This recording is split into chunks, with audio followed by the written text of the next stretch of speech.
Hello everyone, welcome to William and the Magic Box. Today on our show, we are going to have Tim. Tim is from Cleveland in Ohio in the USA. So let's see what Tim has to say. Enjoy the interview. Hello Tim, Hi, nice to meet you. nice to meet you too. How are you? I'm doing good. How about you? Very well. So tell me, how's your day going so far? So far not bad. I mean, it's a Saturday. I don't have to work, so I slept in. I had a couple cups of coffee, made myself a kind of lazy breakfast. I don't have a lot of plans for the day. It's gonna be like kind of a lazy day, so. So tell me, what was the highlight of your week just gone now? Oh, the highlight of my week. It's gonna be hard because it's been a slow week. It's been kind of quiet. I have a very simple job. I work as a school nurse. Um, so I suppose the only exciting things have to do with like things that go on at school, really, because sometimes accidents and emergencies come up, and that's like, of course it's like a bit of a panic when you're in the moment, but then yeah, so yeah, I'd say maybe the highlight was just some situations where I had to kind of think outside the box and try to solve some situations that were going on with students. And during the weekends, do you have like a routine that you do every weekend or you just go with the flow? No, because the rest of my week is so regimented. I get up every day at a certain time. Mhm. I go through the same morning routine. I get to work. I come home from work, and then like when I'm here in my house, this is where routine just falls apart.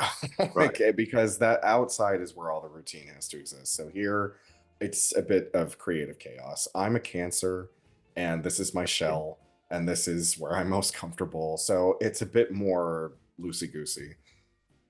Tell me where you're from, Tim. I live in Cleveland, Ohio. I've lived here for like 23 years at this point, but prior to that, I grew up in Kansas City, Missouri. And why did you change from Missouri to Cleveland, Well, Ohio? my family, like me, my immediate family, my siblings and my parents, we were transplanted from Ohio to Missouri because my dad had a job with Hallmark greeting cards, and he had that job until I was almost 18. And then my mother got a job in publishing that ended up being the larger income. It needed her to move. So they all came back to Ohio. I stayed in Kansas City and I stayed there until I was 20. Uh-huh. And I didn't have any support system. My parents were, back in Ohio. My siblings were back in Ohio. We didn't have any other family members in Missouri. So I was like, as much as I love it here, I just have no way of like, if I need help, there's nobody to call on. Most of my friends from high school had already gone off to other states, gone off to colleges, and so I didn't really know anybody. I had to make that trek back to Ohio. Tell me your opinion. What's the biggest difference between Missouri State and Ohio State? There's some difference or not? Yeah, I think it's the pace of life, honestly. When I think of the city of Cleveland versus the city of Kansas City, Cleveland is a northern city. It's historically a steel mill town. It's very much a blue collar town. It's a rock and roll town. It's got the Great Lake. It's one of those sort of quintessentially like northern cities in America, whereas Kansas City being like almost dead center in the middle of the country just has a much different vibe. It has this very like people pass through, and there's a lot of culture. There's a lot of art. It's a very artistic city. It's the Hallmark, or it's the headquarters for Hallmark greeting cards. So like I feel like it's just there's so many statues, there's public fountains, there's beautiful architecture. And you do find some of that in Cleveland, but it's a bit more dispersed. Like our Art Deco stuff hasn't stuck around for very long. It usually gets replaced by modern things. Right.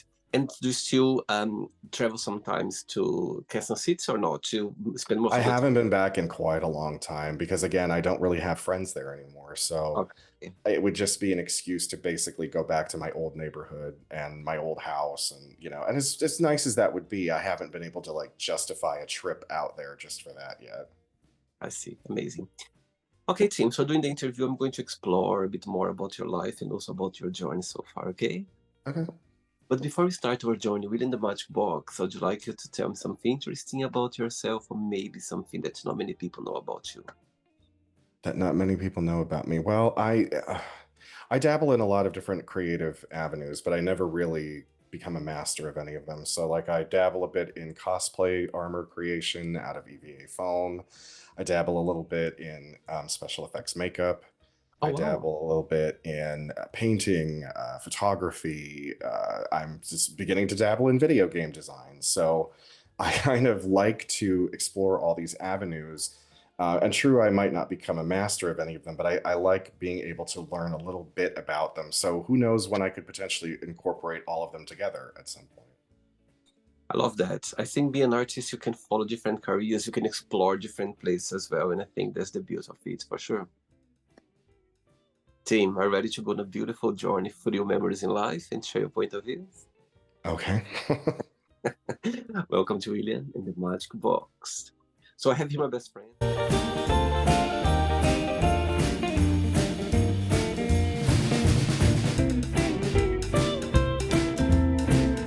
Of random fun questions. So what I'm going to do, I'm just gonna play a song just for us to relax before the first question, okay? Okay. Let's do it.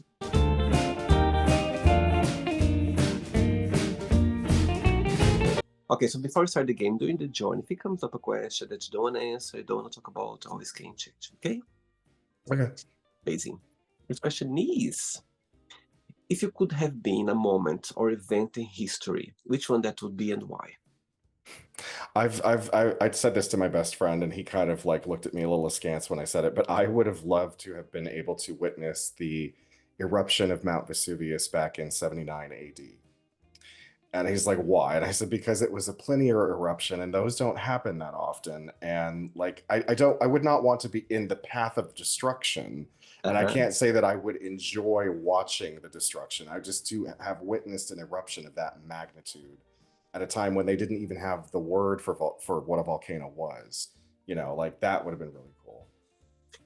Did you like school growing up? I did. I mean, I didn't like every subject. Math was Uh-huh. never something that I was any good at. I struggle with it even today. It's just my brain looks at math and it changes it into a completely different language, and I don't know what I'm looking at. And I get, it's. I feel like sometimes, like I've looked up that there is sort of a, you have dyslexia, but then there's also a disorder called dyscalculia where you transpose numbers in your head, and I've Uh-huh. always had that problem. So I wonder if maybe that's what it's been the whole time. But English and history, I both loved.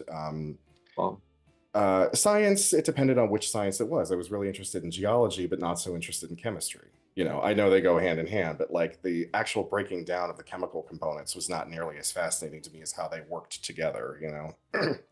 I'm exactly the same as well. You made me think now. I love geology. I loved it, but chemistry, I wasn't very good at, but I loved the whole Again, concept. it's a lot of math. If you're not strong with math, like Yeah, the sciences that require it, it's going to yeah. be more difficult for you to get. That's just how it is. Who was your favorite teacher at the time? So the only teacher that I can remember with any real clarity was a freshman English teacher. Mhm. And when you're 14, I don't know how old she would have been. I'm going to assume she could have only been 25 at the most. But that's, when you're that young, you're thinking everybody's like 40.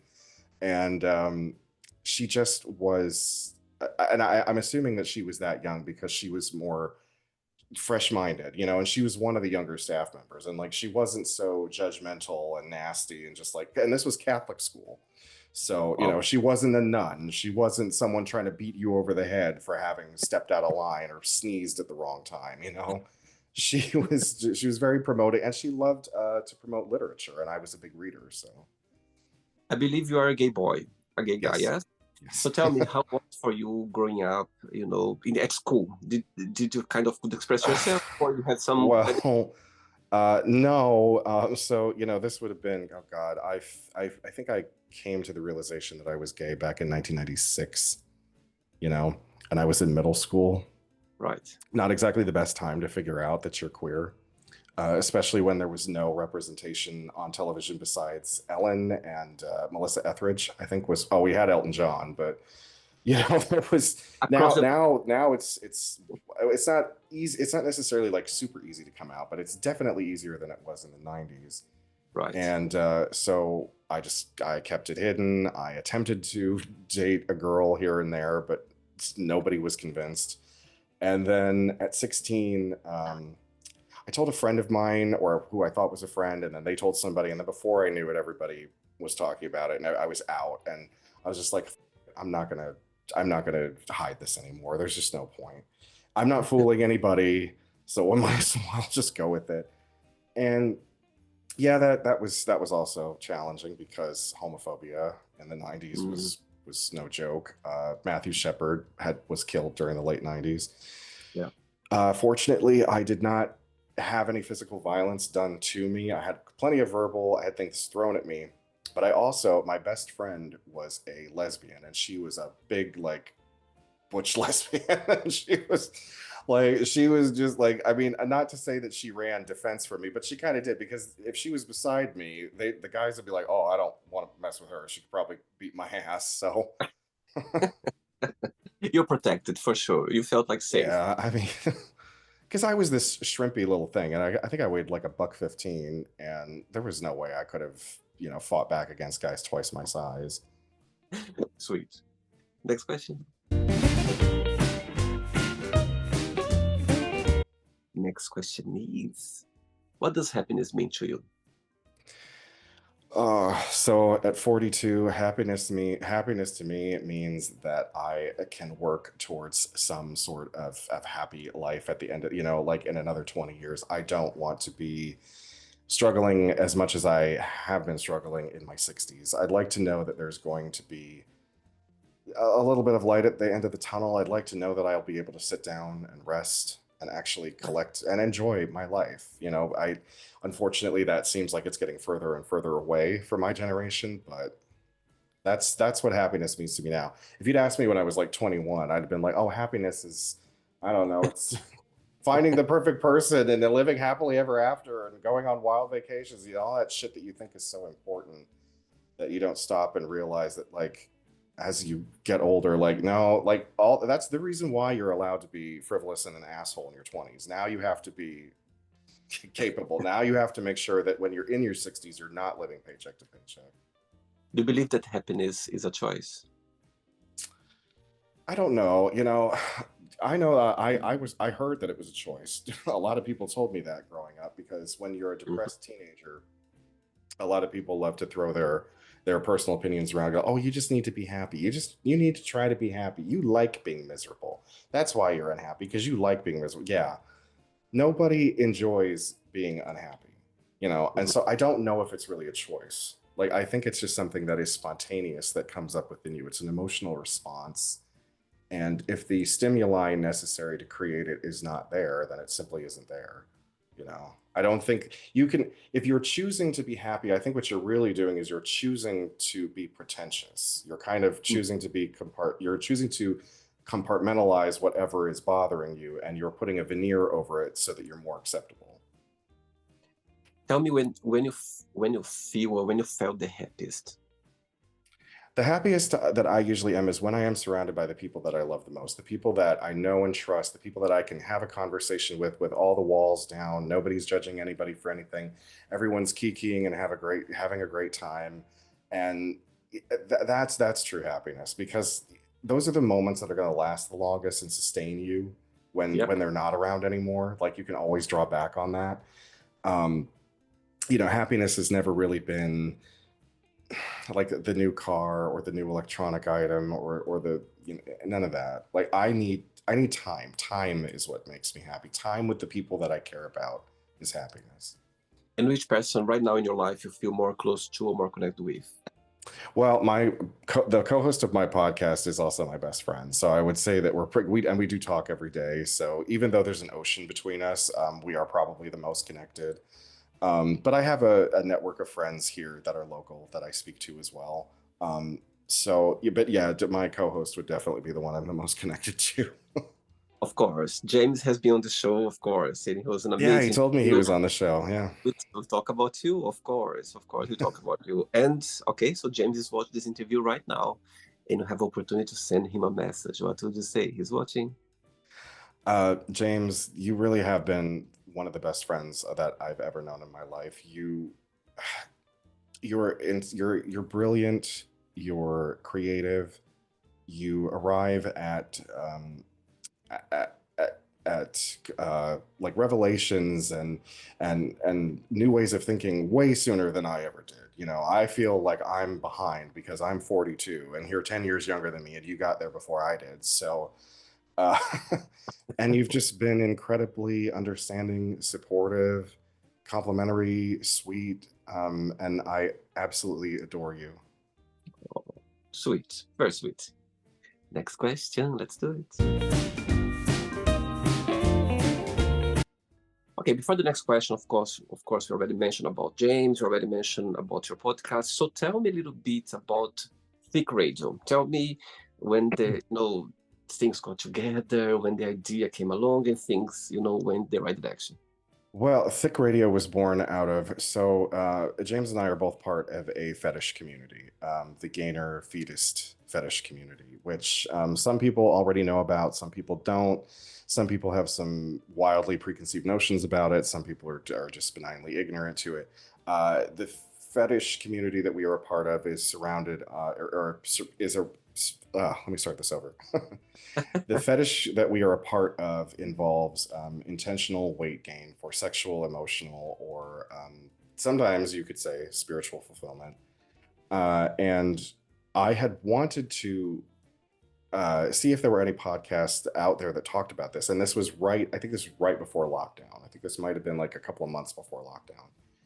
And I wasn't seeing anything. I was seeing some episodes that involved like feedy and feeders, but they were from, mostly the heterosexual community. And it was usually just like a one-off episode. There wasn't a continuing discussion. So I said, well, screw it. I'll just do it myself, because I also had seen there was this app that was out at the time that would allow you to record, edit, and publish your podcast all from this one app. And I was like, well, if they've made it this easy, then there's no excuse, right? So I started recording my own, and I was calling it The Gaining Perspective. And Right. I did not realize what a daunting task it is to be your own showrunner, your own editor, your own everything. I severely underestimated the amount of work. And those episodes were pretty spotty and pretty crunchy when they were coming out. Sometimes I just published the raw audio file because I just could not be bothered to, between my regular work and my home life, I didn't feel I had enough time to sit there on my phone and edit through like an hour and a half long episode. So at some point, I don't remember exactly when, somebody came to me on Instagram and they were like, have you heard about this guy, James? He is over here on Instagram doing live streams where he's talking to larger members of the community and he's calling it Big Boy Chats. And I was like, no, I have not heard this person. Let me look him up. So I did, and I watched several of the interviews that he conducted. And I think he might have actually reached out to me before I reached out to him. And, he said, like, I see that you have had this podcast going. Have you ever thought of like changing it into something, or do you have any other ideas? And we sat down, and after 5 minutes, I was like, look, I can't do this on my own. So like, if you're suggesting that we do one together, I'm all for it. And so that was really the birth of Thick Radio. Like, I let the Gaining Perspective fall away and I just morphed it into Thick Radio with him. And we are in our 5th season. Wow, it's amazing. Yeah. Wow, great. Next question is, how would you like to be remembered in life? I used to say, I just want to be remembered as a good person, which I think is kind of blah, because everybody wants to be remembered as a good person. Like, nobody wants anyone no one would like the idea of, after they were gone, someone sitting around going, oh God, that person was an asshole. I'm so glad they're gone. But I think ultimately there will be people who won't like you no matter what. You can't change that. And sometimes it's for the most arbitrary reasons. So I would like to be remembered as having been wise. Actually, that's one thing. I would prize wisdom above a lot of other things, because you get a lot of BS. You get a lot of people, especially when they reach a certain age, where they're just spewing information at you. They're expecting you to listen to them. They think that they've got all this, lived experience that equals wisdom, but sometimes it doesn't. Sometimes it's just screaming into the ether. So I'd like to be remembered for having actual pearls of wisdom to give out to people, even if they come in a really stupid way, even if I'm just quoting a film from the 1980s that I saw. I was like, that still has something in it. What's the biggest joy of being team? What do you like the most about being you? What I like the most about being me, I'm a hopeless romantic, and I actually, as much as I Oh, bitch about that, I'm like, oh God, like here I go again doing the same old stupid. But I've always loved that. I read a oh, lot of romantic literature, not like romance novels, but like more like gothic romance. Um, and yeah, I've never really given up on it. I wow, still am. that's very sweet, team. Wow, that's amazing. So tell me, what has been the most romantic thing someone has ever done for you, and something very romantic that you've done to someone that they went like, oh my God, that's something that I will always remember. Well, I suppose the most romantic thing that was done for me was when I was proposed to by my husband. He has passed on, but when Okay. he proposed to me, he did it on my birthday while we were at a charity event. We were at it was called the Garden Party, Okay. and it was held at this big beautiful mansion on Lake Erie, Wow. and it was a sunny, wonderful day in July, and it must have been hot as balls. I can't believe that. Well, I was wearing a suit, but Uh-huh. and there's a picture of it. We made the front page of the local gay newspaper for it. But yeah, I suppose Amazing. that would be the most romantic gesture that he did. Wow. And beyond that, I didn't date a lot of men who were big into romantic gestures. It was just him. It was all him.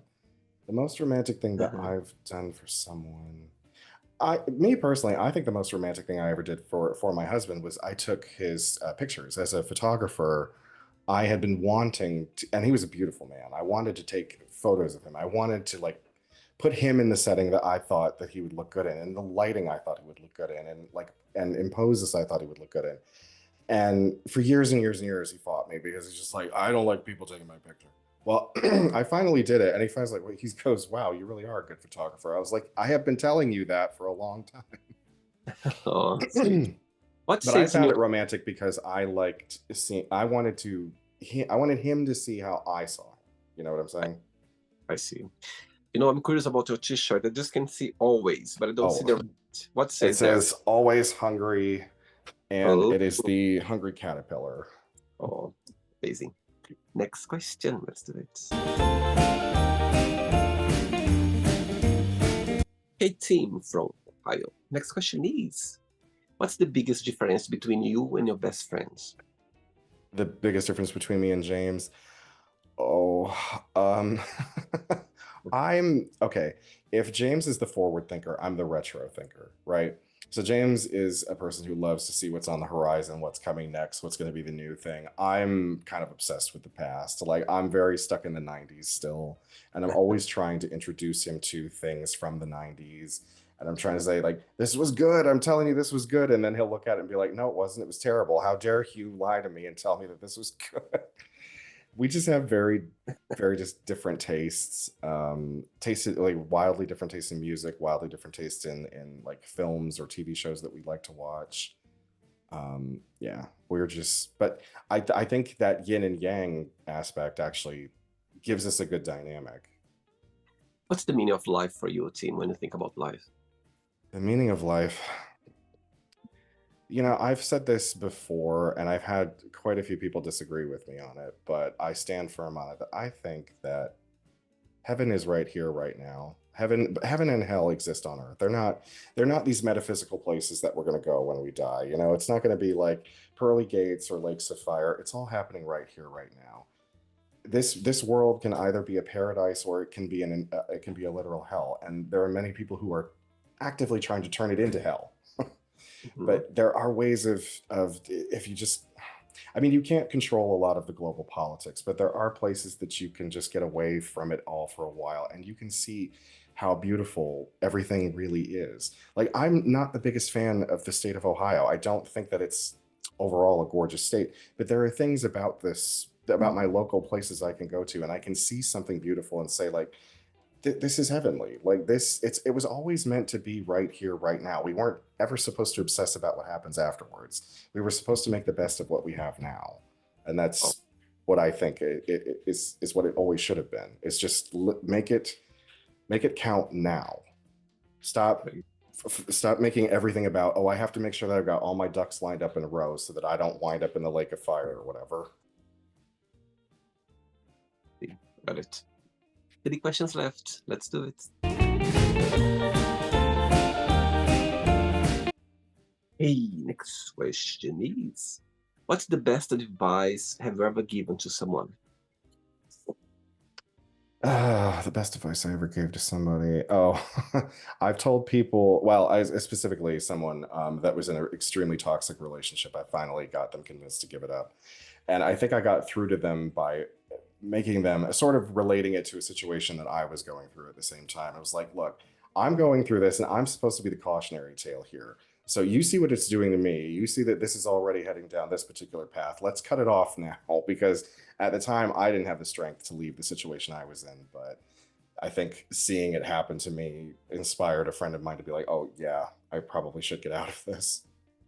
How do you see the dating life in Cleveland? Do you think that people they tend to go on gay apps, like in the apps, or they prefer to meet each other like in person? Well, in the gay community, and I'm going to try to be as gentle as I possibly can. And granted, my lived experience in the gay scene in Cleveland is really set like 20 years ago, right? Like 20 years ago is a very different scene. But as far as I know, like currently, it's still the same problems. People just have a problem communicating with each other. And back when I was first going out into the gay scene, like we didn't have smartphones yet. We didn't have Facebook yet. We didn't have any of the social media apps. So we were forced to talk to each other in dimly lit places, drunk. And we still had problems then. It's not like it was any easier. We just added a certain level of detachment to it when the internet came along. So I just think that people, until they really work on being able to effectively communicate with one another, it's going to like this loneliness epidemic is not going to go anywhere. Are you in a relationship right now or you're single? I'm in a relationship right now. My boyfriend and I have been together for 5 years.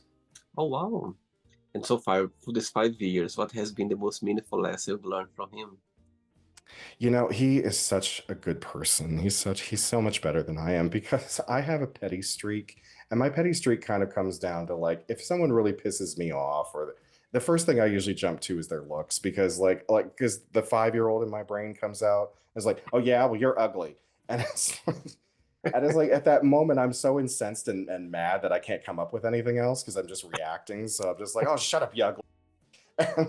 He's like he's told me many times like you can't go after people's looks, like it's not fair, like a lot of times they can't even control that. I'm like, yes I know, it's just easy.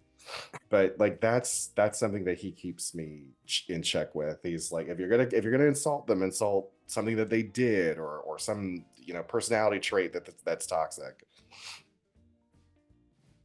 You see some improvement since he started telling you that or Yes, no? yeah, I've been watching my tongue.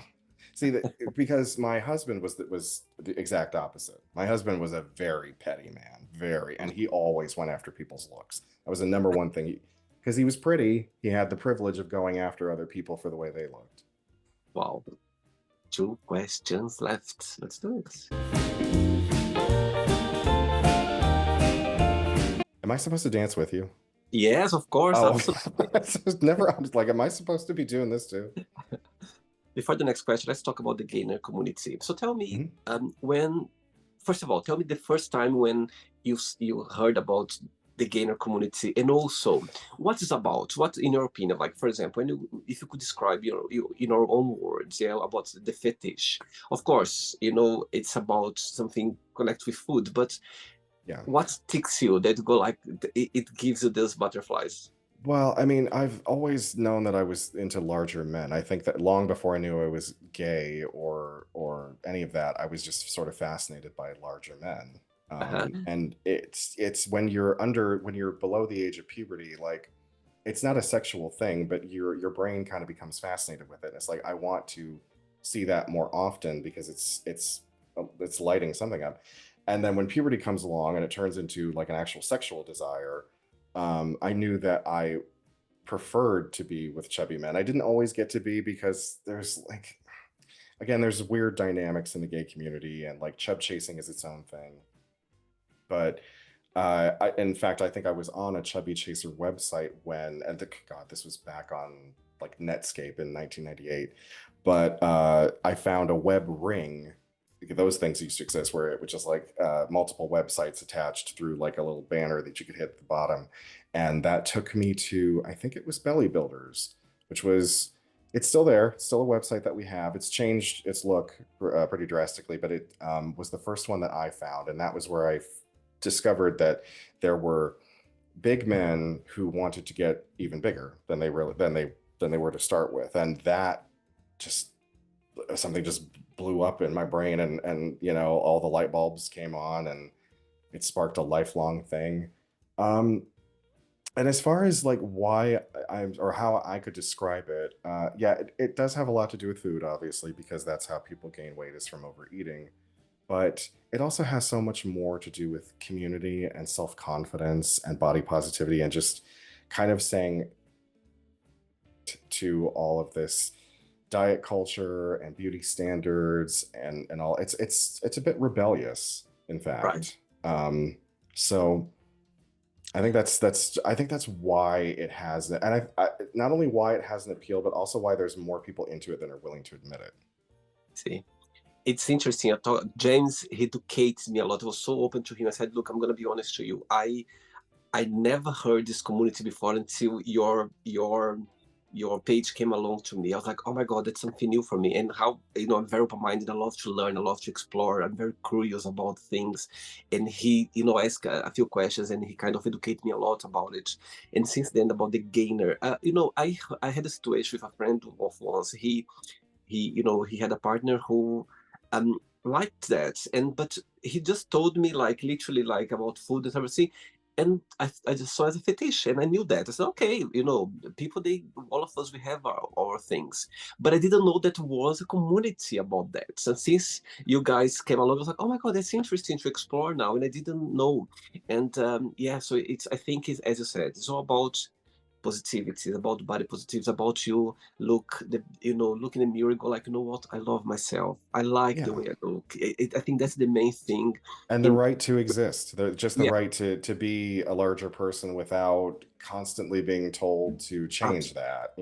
and understand that there are standards that the society put it out, and and sometimes if you go against, or if you don't fit there, it can be a bit hard. However, people like you, people like expressing themselves the way they are and expressing, I think at the end of the day, you just need to love yourself and to find your community, and the Yeah. most important, respect, you know what I mean, respect Hmm. others or whatever. If people are happy, that's it. It doesn't matter how, if they find their beauty in themselves, they find beauty in other people to express the way they are. There's no other beautiful love than that. I think that's the main thing for sure. Great. Next question is, what did you want to be growing up? Well, first I said that I wanted to work for Disney. I was a Disney kid. I was born in 1983. Little Mermaid came along in 1989, and that kind of like kicked off the Disney Renaissance. And Wow. so, I grew up during the Michael Eisner years. I grew up during the Disney afternoon, Disney's one Saturday morning. It was so saturated in my childhood that that's what I thought I wanted to do, was to work as an animator for Disney. But I put down like cartooning and drawing like sometime around middle school, and I just didn't pick it up again. I lost interest in it. Then it kind of became comic books for a little while because I was a huge comic book nerd. And again, I put drawing down and I started pursuing other things. And I think by the time I hit high school, I said photographer. Wow. And then when I looked into art schools specifically just for that, I was like, that's ridiculous. I can't pay this much money just to get a fine arts degree in how to use a camera. And there were so many people that were doing it on the side, like for weddings and senior photos and whatnot. And they're like, I never went to class and I'm still making money. So I kind of do that on the side a little bit for friends here and there. I haven't turned it into an official business yet. Oh, I may at some point, but I've taken photos for my sister's wedding. I've taken plenty of pictures of my friends' kids, for portraits and whatnot. So that might develop into something. great. Okay. Last question. Ready? Hmm. Let's do it. Let's one.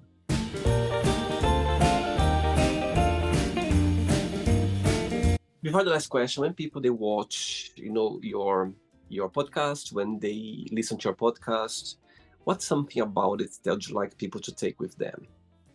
I'd like them for just, to know that they're not alone. Like if you genuinely are into this fetish community, it can feel really isolating because it's something that society sees as subversive. People Mm-hmm. are like, ugh, you're attracted to overweight people. Ugh, that's sort of, and there's a lot of like fetish shaming that goes on with that. So you can feel like, oh, I'm the only one, or I must be the only one who's into this because everybody else thinks it's so gross. And then when you find out that there's a community that is waiting to talk to you and like full of members who have had these same experiences, it helps. And some people never venture onto our social media platforms that are meant specifically for us, like the ones that we developed, like our specific fetish websites. So the only exposure they may get to the community is something like the podcast, and I see. then this is the only way that they can hear someone else talk about the things that they might be concerned about themselves, a situation that they might have gone through. And I think that if they can glean any kind of advice or any help, then we've done something great. Because James said, or maybe it was even me when we were first starting. It's like, well, what if nobody listens? And one of us said, as long as somebody out there is helped by it, then it was worth it. It just came to my mind now. Genuinely, something. Through the year, there are gay prides, there are the fetish week, there are the the bear week. There's as well the gainer week or gainer pride somewhere or not? There are. There's not really a Pride festival. There are certain events that are held that in tandem with one of our websites, Right. like basically the sort of. I hesitate to say it's a community hub, but because we have so few websites, I'm going to say that there is another one that's a bit of a community hub, and they put on events with their name on it. So sometimes it's like a weekend getaway at a hotel, or it's a cruise in the Caribbean. Oh, I um, see. it's Okay. not the people who run the website doing it for the most part. It's other like people within the community volunteering to take those positions and coordinate those things, but um, it's certainly not advertised to the wider gay community. You would have to be in the community to know when these events are happening. I see. I got it. Okay. Last question is, what's the best gift have you ever received? Best gift that I ever got. Uh, you said gift, right? Whatever gift I got. Yeah. Yeah. Okay. So immediately my mind went to Christmas, and that's why this came up. So one of the more memorable Christmases that I had was, and I don't think that we're going to have time to explain why he was there, but my husband was in prison, and I wanted to see him on Christmas morning, and I thought that I was going to be doing this all by myself, and I was kind of like, Mom, I'm really sorry, but like I really want to see him on Christmas morning, and is this going to be a problem? What I didn't know was that she was already planning to take the entire family to see him for Christmas morning. Oh, So we oh, ended up staying overnight at one of the casinos nearby, and it was big and fabulous, and we drank and gambled and all that, and then we went to go see him the next morning. And so it's not exactly like a happy story, but it was one of the more memorable Christmases that I had, and it was a gift to have my family also there supporting the fact that my husband was currently sitting in prison. oh, wow. I love that. I love that. I love it's a meaningful gift for sure. That's Yeah. always gonna be there in your memory for sure. Okay, so then let's play now the word association game. Okay, I'm going to give away Okay. some words. Just tell one word that comes to your mind. Quick thinking. So let's start with family, Uh, dinner, life, death, money, pain, fear, tool, love, wonderful, religion, complicated, sex, overrated, politics, miserable, friendship, paramount, desire, confusing, I like that. Regrets, unavoidable, success, elusive, wish, silly, Happiness. Important. One word for Kansas City. Oh, one word for Kansas City, art. One word for Ohio State. One word for the whole state of Ohio, sunset. We do sunsets really well here. Beautiful. USA, one word. In peril, that's not one word. Jeopardy, that'll work. Jeopardy. One word for, actually, I never heard this word before. What that means? What, Jeopardy. jeopardy? Jeopardy means, for something to be in jeopardy means that it's in danger of something terrible happening. Like you are in jeopardy of having something taken away from you, or you are in jeopardy of having some tragedy befall you. So I love to learn every day. It just made my day now. Learn something new. Love it. One word for the Thick Radio podcast. amazing. And the last one now. One word for the gainer community. Fat. Love it. Let's pretend now I'm going to If you're a gainer, you love what I just said. Let's pretend I'm going to meet your boyfriend for a coffee, and I'm going to ask him, define Tim in one positive and one negative word only, what he would say about you. For the positive word, creative. Okay. For the negative word, bitchy. Ooh.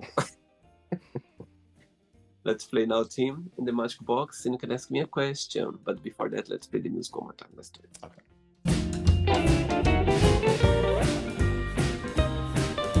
Hey, Tim, you can ask me a question now. What was your favorite book as a child? My God, what a great question. What a great question. You know what? One of the very first book that I read that is like, it stuck to my mind, and I might have here somewhere actually, because all the time, whatever I go, I always have with me. It's a spiritual book about spirituality. In English should be, I'm from Brazil, it's from Brazil. So if I would translate in English, would be A Beautiful Rose by the Window. Yeah. So it's about spirituality. It's about, how you connect with yourself, with spirits, with your spirituality, actually the book it's a sad story. However, it's something that is an introduction for you for the spirituality world. It's something. And why it was my favorite book? Because it was something that I wasn't educated about it. You know what I mean? And I grew up in a Catholic church, very Christian, all of that, which I loved as well. For me, it was okay. It was, that's what I was introduced to. So for me to have a friend of mine gave this book at the time, and I read it, and for me it was something new. I was so excited, as I mentioned before, when I love to learn, I love to explore, things that I'm not aware of, I don't understand. And suddenly when this book came along to me, I remember reading it. I was like, oh my God, it's so interesting. And from that moment, it opened my mind more about the universe, about God, about spirituality, about religion, about, connecting with a super higher power that, people, they call different names. So I think that's a book that's, is always, when I think about it, it's like the first book that somehow left a mark in my life was this one, for sure. Yeah, great question. Did you enjoy the interview? Yes, I did. Thank you. Thanks again, Tim. Thanks for being so kind and accepting Of course. And again, I'm going to repeat again, as I told James as well, and I'm so glad you guys came on the show, to talk about it, your community that you embrace, that you are very proud of. And I think it's amazing for you to open other people's mind and educate people. So like I was, like that's the point. I mean, education is the enemy of ignorance. So totally. And as I said to you, I was talking to James about this as well. I was like, oh my God, I'm so glad that you explain a lot about it, because we are here to learn. We are here to, and sometimes when you learn most about it, you just respect. You go like, you know what? It's amazing to see people, holding their flags and enjoying their journey, connect with others as well, without any judgments. And I think that's a great place to be, for sure.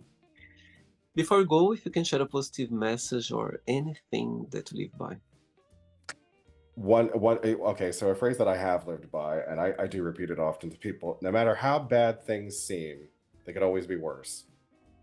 Always. Beautiful. Thanks again. Have a great day. Thank you. It was a pleasure. You too. On the show, Have a good one. Okay. Bye-bye. Bye. So, did you like the show? Don't forget to give a like, to share it, and also don't forget to subscribe to the channel. And if you'd like to be part of the show as well, first, subscribe to our channel, and after that, just go to our website, www.williamandthemagicbox.com, and send us a request saying why you'd like to be part of the show. And I see you there. Bye bye, see you next time.